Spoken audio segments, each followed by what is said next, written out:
Dude. I talked about it all week long. That it was a make it or break it for the 250s. And what happened in the 250s? I don't know why I'm laughing about it, because it's like somebody took a grenade and just decided to implode the entire 250 class. And I will get into a little bit of what Chad Reed said, because I do agree. I mean, I guess why not just right now? Minor sidebar to the live show. The entire 250 class folded while Deegan didn't, where pressure, is diamonds are made under pressure. And something about what Brian Deegan has done for his family is he's made them better than he was and have made them very resilient. So sidebar is what Chad Reed was kind of put on the spot. And I commend the man for saying, you know what? Supercross can do better. We should not have the Supercross futures guys, which are arguably B riders, chasing for their Supercross points on a track that is beat to shit. It needs to be like opening ceremonies. Boom. Everything is rolled clean. First thing before the heat races, let's have the SMX futures main event. Right? Before, not in the middle, not between the LCQs and after the heat races. Let's have it right up and early. It'll probably prevent more red flags. And I do say that the track crew, they took out that triple and they made the landing have some sort of a flat base to it. So I do like that. But now that I get that over with, the 250 class, again, what happened? Okay, I think Levi had a mechanical. Max, I don't understand. Hymus was involved in an accident.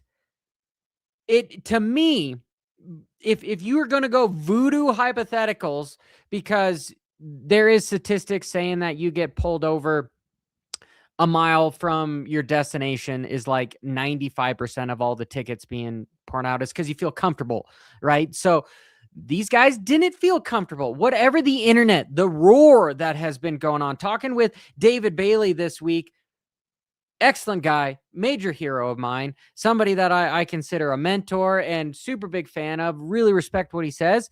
He's like, dude, if it was me, I'd be trying to go in there and take his ass out. Every chance I got, you have to retaliate. You have to retaliate. And none of that was happening. I think some stuff went down at the test track, and Deegan was kind of getting more in the minds of those guys. And it shows. It freaking shows that he is ready for the 450s. The 250s are just now a yawn show, because this was the race where Levi, Hymus, and Max really needed to pull together and counter Deegan, and they didn't. Yeah, Levi crashed really hard in the heat race. I will get into that in my analysis show, so make sure you guys are liking and subscribing, because that's going to probably come out on Monday. But then you had Max that had an opportunity to win the heat race, but let Deegan by, and Deegan got by him cleanly. Didn't touch him. Great. But the mind games were already planted. The virus was already in the computer. There is no malware or anti-detection to get rid of it. It was in there, and the main event showed it. Not that we want to have seek ill fortune of anybody.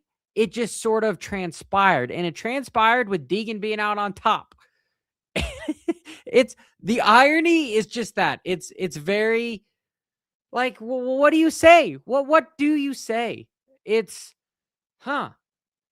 manifested, and the dude is not arguably really the fastest guy all the time. Yeah, I know he did get the fastest qualifying, but that's moot point. It's not like this Jetson Terminator style where you're 2-3 seconds faster than everybody. It's like, no, I'm a 10th faster here and there. And he is very fast in his corners. He catches guys so much. His breaking points are deeper than everyone's, and he gets off sooner. You put those two together, he's going to be the guy that's going to meet into the corner. And then he's also scary when you get him into the corners, because you know his track record. His track record is he's going to take you over the bars, over the berm, whatever. He's going to block you. He's going to make the pass happen. He's going to deposit the check at the bank and not worry how he got there. Whether it was an Uber, if he ran, or he had to rob a scooter from a kid. No, he just got to the bank, cashed the check, got the job done. No questions asked. Okay, you have to commend him for that.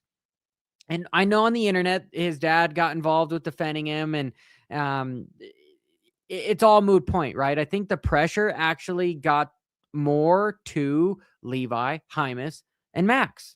Unfortunately, that's just it. This is how you play the game, and Deegan knows the game when it comes to social media and keyboard warriors and guys in the comment section, because he's had hundreds, millions at this point. His skin is thick there. Okay, so you're not going to beat him there. The way you're going to beat him is you're going to have to just push him over the berm, and nobody did it. And I know that Will Hahn, they talked to the team managers, and my conversation with David Bailey was like, yeah, as a team manager, what do you say? You kind of say, boys, figure it out, but don't impede on the progression of the team winning. Yes, Deegan, we want you to win, but Max, we also want you to win, and we don't want you guys to win and then finish fourth. Okay, Max is now 10 points behind from having a solid red plate. And even his mechanic kind of gets into it. I heard a comment of him saying that you could easily lose the world championship, kind of like a Ixnay to the World Supercross, just as much as you can lose the red plate. So the games are playing. The games are being played all the time. It doesn't matter if you're under the same tent, which they actually aren't, right? So you could say whatever you want. You don't have to go back to the pits because that guy's not under your semi. That guy is under the 450 semi.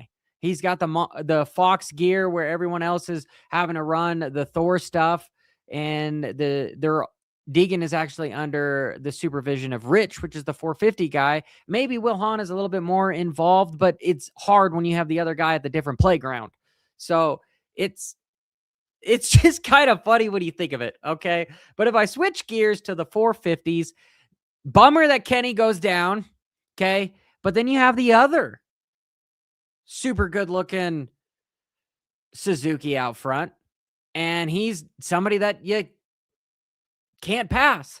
And I just can't help but question, maybe if he had the factory parts that Kenny had, maybe he would have been able to get on the podium and win. And I know they've said that bike is damn good, and it shows that bike is damn good. It won World Supercross, but for some reason, there's just like a little tickle on my back of my neck that just says that bike is not as good as the Kawasaki, as the KTM, as the Honda. And it just makes me think of what Jason could have done if he was teammates with Sexton rather than Marchbanks. That's just something that I can't help but just think of, because he's I still want to say that Jason Anderson is one of those generational talents too, where the work ethic might not, like a Josh Hansen kind of, where you're just so talented that you just need to get that guy to just start moving and digging, right? But he's got to have the right equipment under him. And of course, sure as shit, if you guys watch my track analysis video, I said, hey, the one race I'm not going to say Sexton wins, he's got to freaking win. I was big on Hunter winning, and he got close. But truthfully, Faulkner needs to have a license point taken away and a blue flag penalty. Plain and simple, that race is worth six figures plus. And you had some guy that was down to 2 seconds, and Faulkner was just riding his line, and which was the fast line. And during the options, it's a one-line deal. You allow somebody else to just shoot by you, and that's exactly what happened. Sexton just left. 4 seconds in the last lap, nothing can happen. And I am a big proponent to Sexton. When he's angry, he rides fast. When he's loose and goosey, he makes mistakes, hits the gate. He's not as confident. He needs to remove the thinking part of racing. which sounds crazy because once the gate drops, the bullshit stops, is what Grant Langston always said. And we all know it, that you stop thinking about stuff when the gate drops. But for Sexton, maybe he's just so fast that he's still thinking of, what bowl of cereal. Was it Fruit Loops? Was it Fruity Pebbles? What was it that he ate this morning? But after the qualifying crash and the whoops, and then the crash in the heat race, he was mad. What did he do? He got a good start. Okay. Rode the motorcycle like he knows how. Won the damn race. Proved that the Kawasaki's not as horseshit as everyone thought it was. It's kind of a minor quotation on Prado. And also, it was super fast. You have the heaviest rider on the track being able to slingshot around Hunter on the HRC Honda. Pretty much proves it that motorcycle's fast. Fast. I'll say it again. That motorcycle is fast. Granted, did it look stupid last weekend with the old livery is what they call it, right? Graphics. And I just don't like bikes with silver rims. Just, they look cheap. Black, blue, whatever it is, silver rims, not good. Okay, but I digress. If we go to Tomac staying in the game, even though he got held up trying to make a pass on Jason Anderson and Hunter got around him. He was able to back it down, got third. Okay, other guys, Hunter's finished second last weekend, but he still has the red plate. He's doing well. Sexton won, but Sexton's been messing up the last couple rounds. Kenny's been good, but he messed up this round. Like, Hunter's looking like that title contender. Cooper Webb, you never let Cooper Webb out, but he needs to get the ball rolling. If the train starts slow, because I made the comment that he's the semi, right? He's that 15th gear semi. If you've ever been on a red light with a semi, you see those things jerk 57 times because the guy's like first gear, 9th gear, 12th gear, before he even gets through the intersection. But once that sucker gets rolling, you get the F out of the way because there's no stopping the semi. That is Cooper Webb. And it might be too late if some other riders don't get injured and he starts too slow. But it's round 3, starting to pick up for the 250 class. It's over. Deegan has it in the bag. It's a yawn fest from here on out, even if he doesn't win a race or two. Even the Triple Crowns don't mean a whole lot. I really wish that next weekend, which I will be at Houston, make sure you look for that coverage.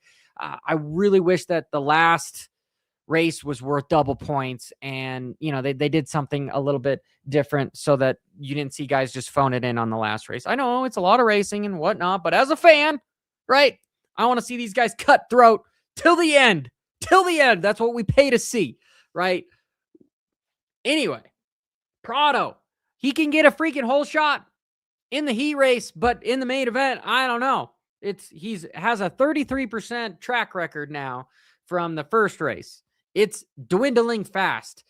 Yes, it was an improvement from last weekend, but it was still not as good as the first race. So, Hunter said he was going to win. Did he get close? Yes. Is the mojo moving? The mojo is moving. Does he have a massive opportunity being the number 1 guy under Honda? Yes. Is his momentum building? Yes. Is it building faster than Webb's? Yes. Plain and simple, right? Is Hunter going to turn into the new Webb? I don't know, but this is a very difficult field. With AP, can't believe that guy was out there racing. You know damn well that he probably had a concussion. And Malcolm Stewart, I don't know how he's able to race.